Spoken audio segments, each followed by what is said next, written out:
Okay, so let's talk about the second topic, ranking, specifically on Amazon. So we've got a new product and we want to launch it on Amazon. So first of all, some people say that there's this honeymoon period on Amazon, which is maybe 2 to 3 weeks where they give preference and priority to new products. Is that really, have you seen that? 100%. It's true? Okay.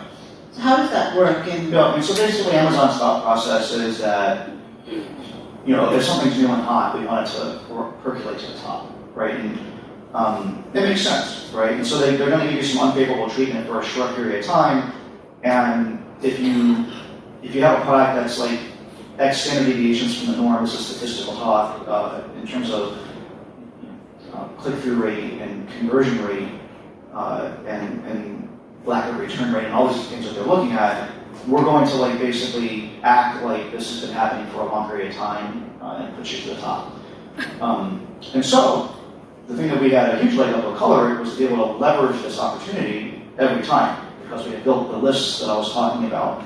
And so, just like a lot of other things in life, as success breeds success, and so it became almost laughably unfair for us to launch new products because we had that list and we had that community, and we would launch a new product, and we knew that multiple hundreds, if not thousands, of people were going to go buy that.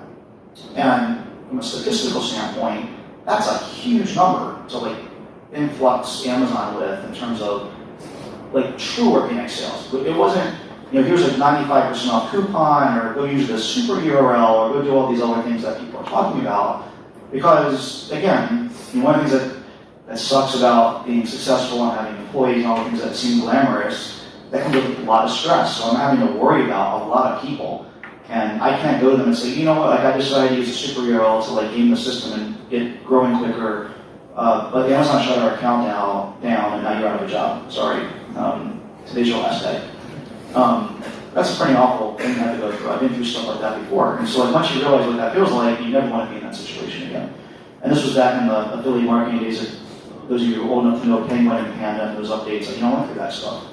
And so never want to go through that again. And it's well, what can I do? Instead of gaming the system, what can I do to build a legitimate, long-term business and business model where I don't have to stress about this stuff? And so this, again, was not an accident that we went through these steps to build this stuff. It was very purposeful of when the 2016 review ban came down on Amazon, what am I going to do to not be in this constant cycle of being on forums or Facebook groups or wherever you're finding your information of what's the trick that's working today?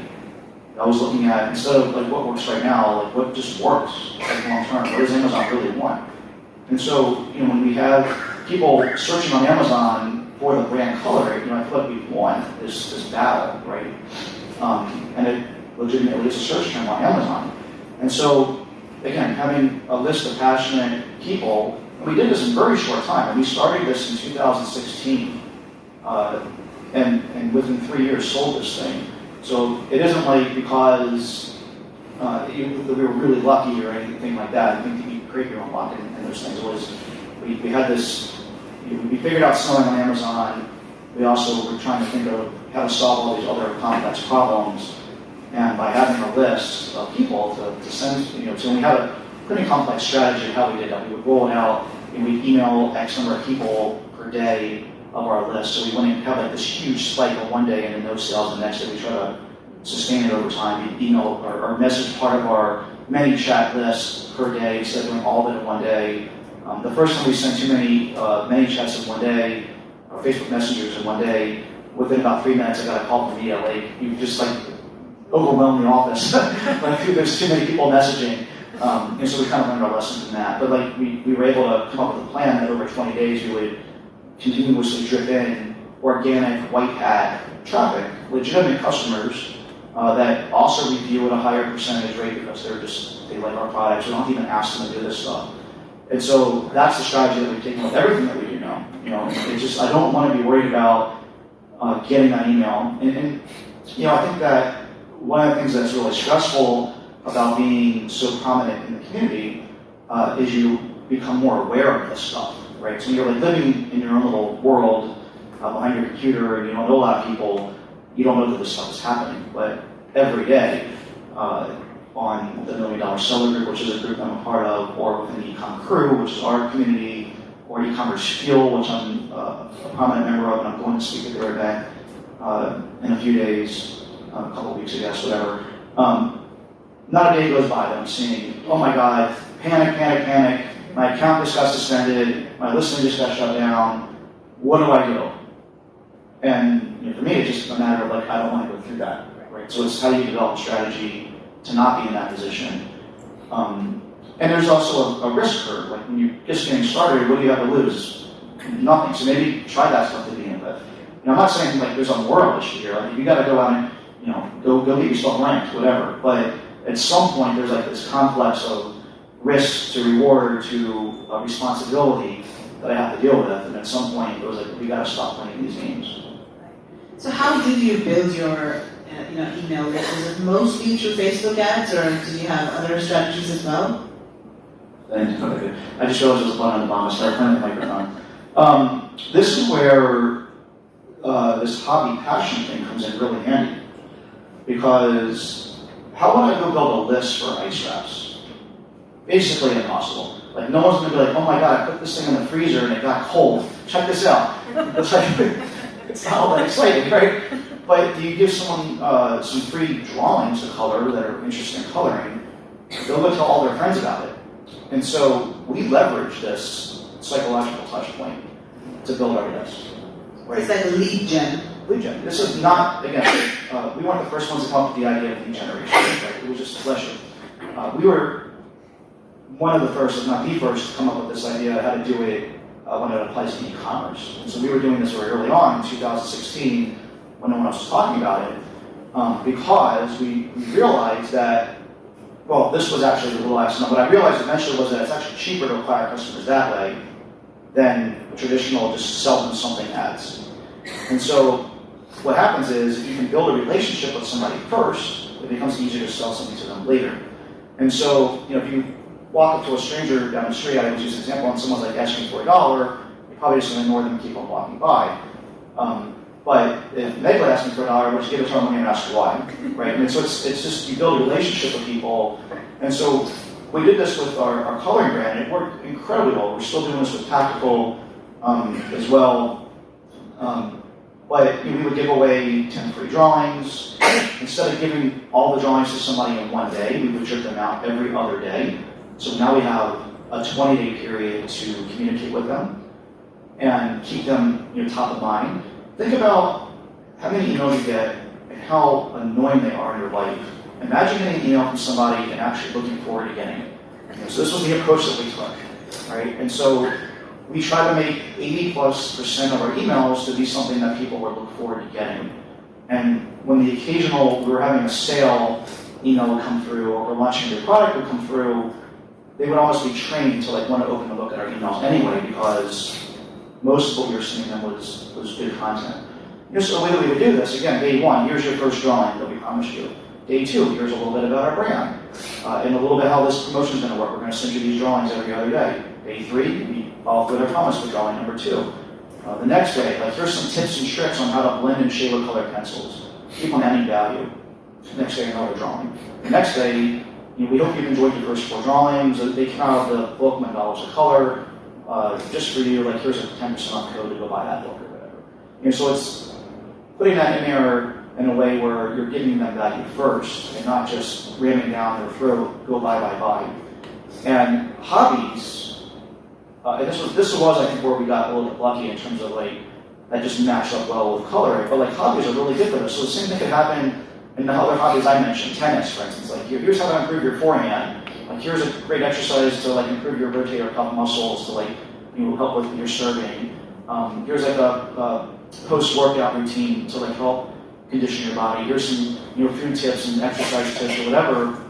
The content is bottomless when it comes to any type of thing like this. Scuba diving, same thing. It's here's the top 10 dive sites in Hawaii, and whatever it is. When you have a hobby, it's something that you're super interested in and passionate about. You want to look at this stuff. You want to consume it.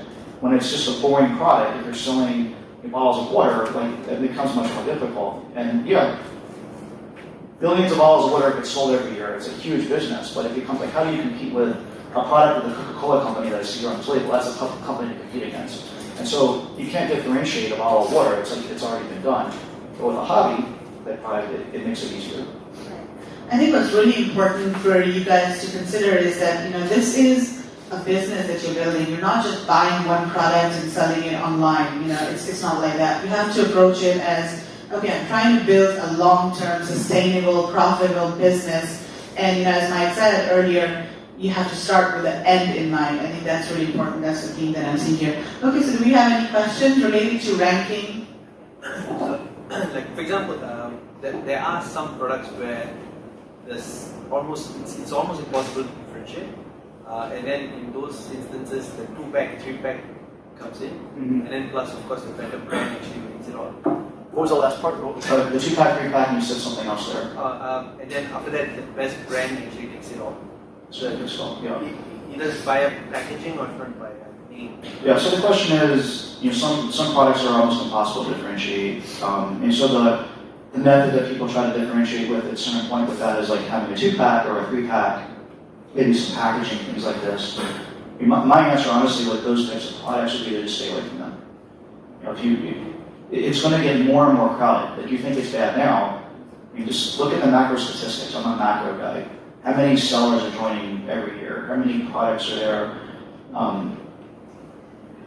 Those types of products are also products that Amazon will probably come sell themselves at some point.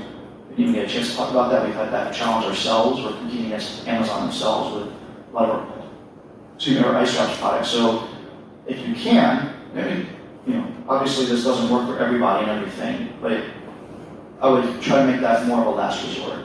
And so, I don't know the exact nature you're talking about here, but there are still opportunities over and above just doing a 2-pack or a 3-pack.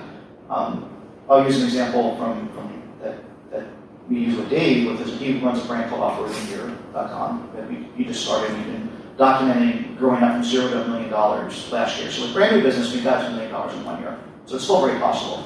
But off-roading stuff is still a hobby-based thing. But I'll use one product as an example for you here.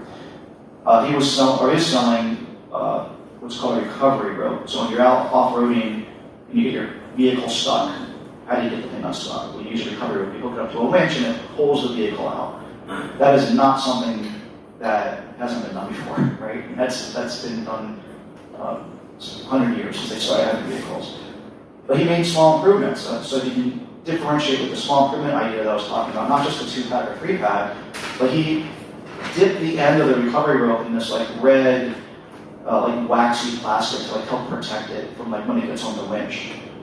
He included a bag, like a carrying bag for the rope, because you put this rope in the back of your vehicle, and it's messy. It's all over the thing, all over the place. It's a 30-foot rope, and it just comes uncoiled and just ends up in the back of your truck and looks awful. So you put it in a bag, it kind of keeps it tidy. Surprisingly, no one had done that before. And there was one other improvement that he made that it's escaping me now. But they were just micro improvements, but these things I'm talking about are the aha, I don't need to read about it. I can just see it in the listing images. Oh, this comes with a bag. And it has this really nice dipped wax thing on the end of it. And again, there was another thing that he did, but it just escaped me. He's going to be mad at me right now. But those types of improvements will be the way that I'll look to differentiate. And ultimately, you can't do any of those things I'm talking about. And the best you can do is a 2-pack or 3-pack. It's probably something you want to stay away from, in my opinion. There's a whole bunch of reasons why that we only have so much time, but in my opinion, those are the things that again, you know what you have in mind here. What's going to happen? Everyone else can make a 2-pack or a 3-pack. There's nothing to stop them from doing that. It's very easy. There's no 30 to 90 days, someone else is doing the same thing that you're doing there. They're going to be able to do it for less. Now the margin problem we just talked about is getting eroded. There is no long-term. I like to plot things out statistically. What are all the variables, or all the outcomes, predicted outcomes? In that scenario, almost all the predicted outcomes are worse today, tomorrow than they are today, right? And so try to stay away from those types of things if you can. Any more questions? How do you further differentiate yourself when your Yeah, so the question is, how do you differentiate yourself when competitors copy your product? I mean, so this is a very frustrating topic for me because this happens in my life over and over again. And there's that whole saying that this is a serious form of flattery, is like someone copying what you're doing, or whatever. I say that's all BS. It doesn't ever feel good. So with Color, we were able to have some copyrights. And it happens to be one of the few things in the United States that's actually very easy for a small company to protect. And so the first person who copied us with our gel pens is actually, after 20 years of business, the first person I actually sued. I'm not happy about this, but they forced us into this corner because they wouldn't back down. And we just kept on telling them, like, look, we're not going to allow you to sell this product because you copied our copyright, our color palette. We just can't use, but just stop selling it and we'll leave you alone. We're being actually very reasonable, and they kept on pushing back, and Amazon eventually told us, look, like they've supplied this like counter notice to us. You have 7 days to sue this company, or we're going to reopen the listing. And so we had no choice at this point. But the fact is, we had the ability to do that, right? We look at the ice pack market. There's 30 or 40 people that have copied our best-selling product, verbatim, even Amazon themselves now.